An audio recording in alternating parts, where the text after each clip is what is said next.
Bueno, no hubo pausa, prórroga ni plazo alguno. Donald Trump cumplió su amenaza y, como estaba previsto, este día, como se lo dijimos anoche, amaneció con aranceles del 25% al acero y al aluminio de todos los países.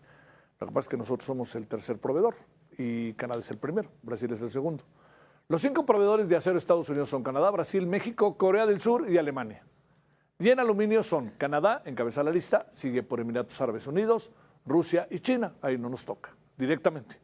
Además de perjudicar a estos países, los aranceles pueden aumentar los costos para las empresas y los consumidores estadounidenses.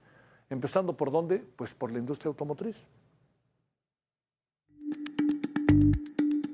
Es importante mencionar que nuestro país es el principal comprador de aluminio y acero de Estados Unidos, entonces somos su principal mercado de exportación. Nuestro país representa un 47% de las exportaciones totales de acero estadounidense, o sea, casi la mitad. Y por su parte, pues Canadá representa un 22.8% de sus importaciones de acero y es el principal proveedor de aluminio. Las láminas de acero utilizadas en la construcción y la industria automotriz o los alambres y cables de este mismo material, indispensables para la industria eléctrica, pueden ser productos con mayor afectación debido a la entrada en vigor de estos aranceles.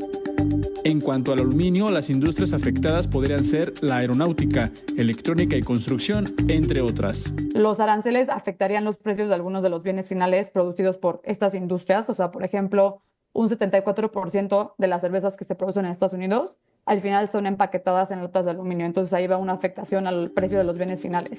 Las tarifas al acero y aluminio son restricciones independientes a la pausa del arancel generalizado que acordaron México y Estados Unidos. Ninguna región de Norteamérica está exenta de que le afecte la imposición de aranceles, porque somos mutuamente principales compradores y principales proveedores. Arturo Vega Vivanco, Heraldo Media Group.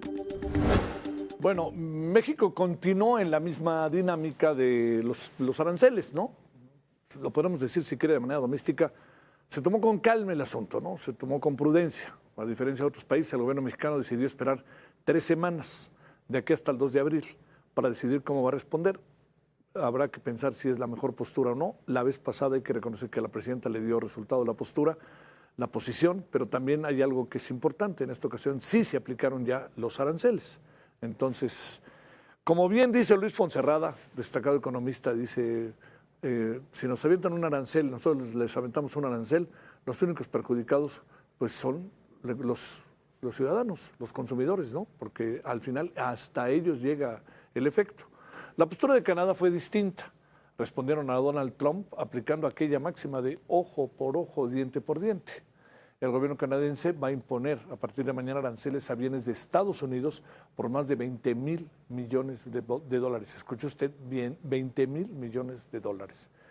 ¿Qué anda pasando? Secuelas, consecuencias, ¿por dónde entramos? Le agradecemos al director de Economía del INCO, Jesús Carrillo, que esté con usted y con nosotros. Querido Jesús, gracias. ¿Cómo te va? Muy buenas noches. Gracias. ¿Qué tal, Javier? Muy buenas noches. Encantado de saludarte a ti y al auditorio. Gracias por tu participación. Pues ahora, ¿qué hacemos? Ahora sí que, ¿por dónde le entramos? ¿Qué piensas de la reacción de unos, de otros, etcétera? ¿Cómo ves las cosas, Jesús? Pues mira, Javier, yo creo que la postura de México se parece mucho a la postura de Europa, que el día de hoy anunció que habría medidas en represalia para los Estados Unidos en estos aranceles de acero y aluminio, pero que pues primero se va a dar un periodo para estudiar qué hacer y luego que entrarían en vigor, en todo caso, pues por ahí de mediados de abril. Entonces creo que una postura así, pausada, mesurada, creo que es adecuada. Hay que recordar, Javier, también que en 2018, cuando se le aplicaron a México aranceles también al acero y al aluminio, nuestros aranceles en represalia no fueron en la misma medida ni a los mismos productos. Siempre se busca que sean estratégicos. En aquel entonces se aplicaron a la carne de cerdo, a algunos quesos, al whisky, productos que al final de cuentas son para comunidades políticamente más activas y entonces estas comunidades terminan siendo aliados de, en ese caso, nosotros y por lo tanto esos aranceles aquella vez se terminaron levantando un poco antes de un año más tarde. Sí. Yo creo que algo así podría suceder, ojalá no duren tanto porque sin duda en este momento la economía norteamericana corre riesgo y ya sabemos que si a los Estados Unidos no les va bien, entonces a nuestras industrias tampoco les va bien. Recordar que las manufacturas son el 20% de nuestro Producto Interno Bruto y el comercio al por mayor, muy asociado al sector exportador, es otro 10%. Entonces, alrededor de una tercera parte de la actividad económica, pues depende del sector de comercio exterior.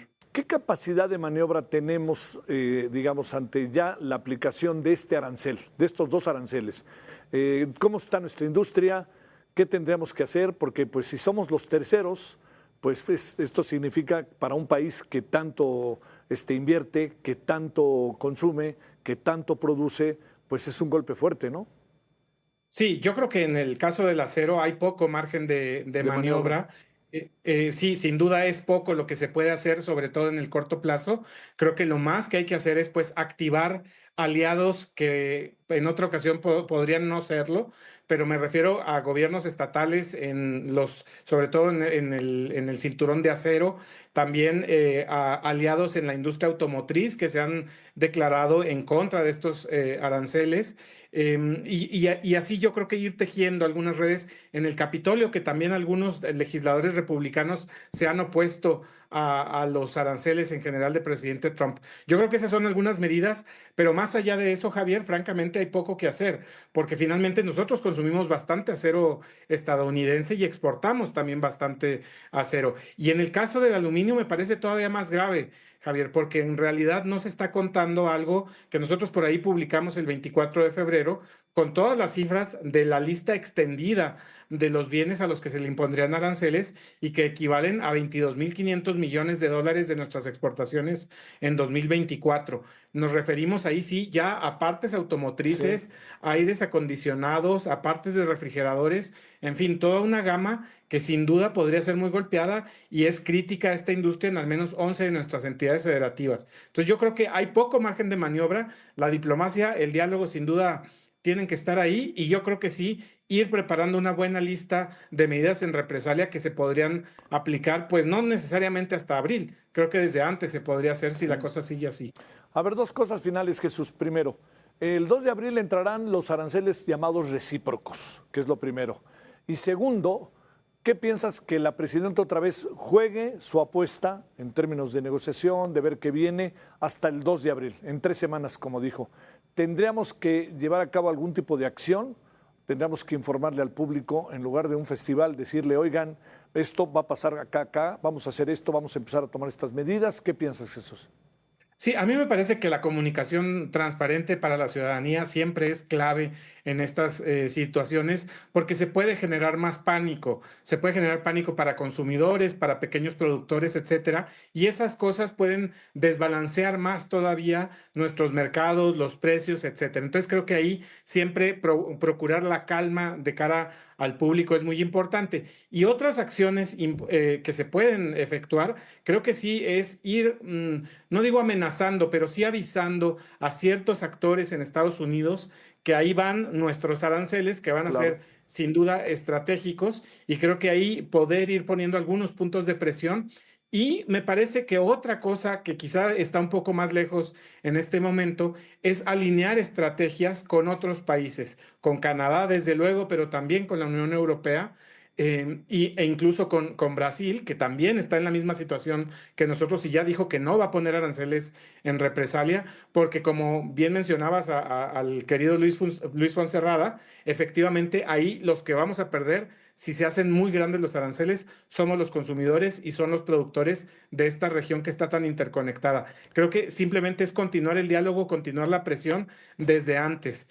Porque además el 2 de abril, Javier, no solo entran estos que mencionaste, sí, también está la amenaza de los aranceles a los vehículos extras, también al sector agropecuario, al farmacéutico, en fin, sí se puede hacer una bola de nieve bastante complicada. Bueno.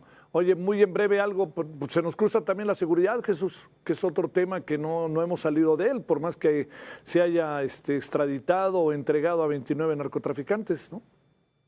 Sí, mira, yo creo que la mejor manera de evitar los aranceles y sobre todo de evitar los efectos de los aranceles es ser un país más competitivo. Y para ser más competitivos necesitamos pues imponer el Estado de Derecho en nuestro país Sí. y eso pasa por proteger la seguridad física y jurídica de las personas. No puede ser que pues pretendamos tener un sector exportador ágil y dinámico si nuestras carreteras están llenas de peligros. Creo que por ahí también tiene que pasar las reflexiones de la política pública y las inversiones sin duda, que este año pues han sido muy castigadas como en todo, ¿no? Porque tenemos un presupuesto bastante restringido y lo hemos conversado aquí contigo. Jesús Carrillo, muchas gracias que estuviste con nosotros. Que tengas buena noche, Jesús. Gracias, muy buenas noches para todos. Hasta pronto.